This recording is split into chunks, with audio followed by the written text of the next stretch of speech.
À Nazareth, une messe d'action de grâce a été célébrée dans la basilique de l'Annonciation pour la canonisation de Charles de Foucauld. Un moment de célébration pour toute l'Église, mais surtout pour la communauté locale. Pour l'occasion, plusieurs initiatives de prière ont été organisées devant le Saint-Sacrement, comme cet homme de Dieu avait l'habitude de faire. Il est vraiment beau que nous nous réunissions aujourd'hui pour célébrer un saint qui était amoureux de Jésus, qui a essayé de l'imiter et qui, grâce à cela, est devenu un frère pour tous. Charles de Foucauld a vécu 3 ans à Nazareth, à l'ombre du couvent des Clarisses. Il effectuait de petits travaux de jardinage et fabriquait des objets pour les pèlerins qui commençaient à arriver en Terre Sainte. Les sœurs Clarisses l'ont accueilli pour l'aider.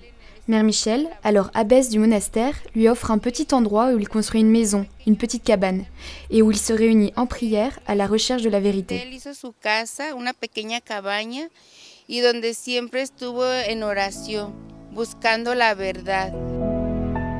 À l'entrée du couvent, l'abbesse nous montre le petit musée avec quelques objets appartenant au saint. Le crucifix qui lui a été donné par la mère abbesse, une icône faite par lui et des morceaux de sa cabane.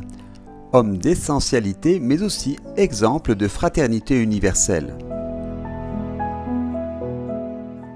Ce n'était pas un frère générique, comme ça, basé uniquement sur les bons sentiments, mais c'était un frère basé précisément sur son amour pour le Christ, ce qui ouvrait la perspective d'une rencontre avec chaque personne, quelle que soit son appartenance religieuse ou ethnique. Dans la communauté de Charles de Foucauld à Nazareth, tout parle de la simplicité d'une vie consacrée à la prière et au bien des autres. Il a peu dormi, beaucoup prié et beaucoup marché sur ces terres. Au fil du temps, mois après mois, il a découvert que ce désir de la vie de Jésus à Nazareth, une vie cachée, de silence, de contemplation avec les pauvres, les humbles et les abandonnés, pouvait être vécu n'importe où. Et il a donc décidé de le vivre parmi ceux qu'il considérait comme les plus abandonnés.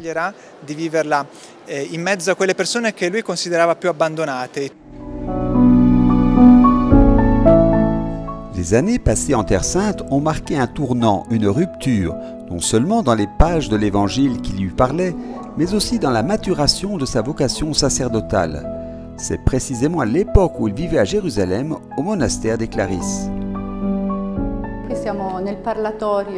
Nous sommes ici dans le parloir, au monastère des Clarisses de Jérusalem, et c'est le premier lieu très cher à Charles de Foucauld que nous gardons, parce qu'à l'origine, c'était la chapelle provisoire de la première partie de la fondation que le frère Charles a connue en arrivant à Jérusalem. Et pendant ses 3 ans à Nazareth, il est allé 4 fois à Jérusalem.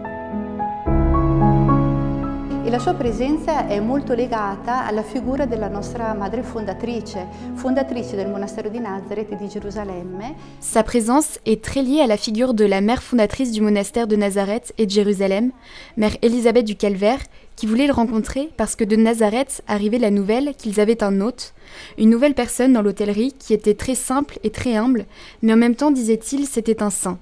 La mère voulait le rencontrer. A suo tempo si comprendeva, dicevano era un santo e la madre diceva io voglio conoscerlo. Nous avons un saint dans la maison. Ces mots sont sortis du cœur et de la bouche de mère Élisabeth du Calvaire, s'adressant à la communauté après l'avoir rencontrée pour la première fois dans le salon. Durant les quelques 5 mois qu'il a vécu à Jérusalem, disons que chez Charles a mûri cette orientation, une décision d'être prêtre, dont il a écrit qu'il ne se sentait pas digne. À l'occasion de la canonisation de Charles de Foucauld, la Kehila de Jérusalem et les Petites Sœurs de Jésus ont organisé une veillée de prière au monastère des Clarisses à Jérusalem, suivie d'une exposition d'objets fabriqués par lui pendant son séjour au monastère.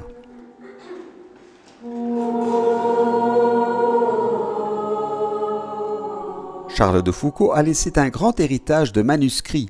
Outre les lettres, plus de 12 000 pages de notes, des croquis et des dessins, des cartes et de nombreux autres objets. Ce furent des années de grâce jusqu'à sa disparition silencieuse dans la solitude du désert africain.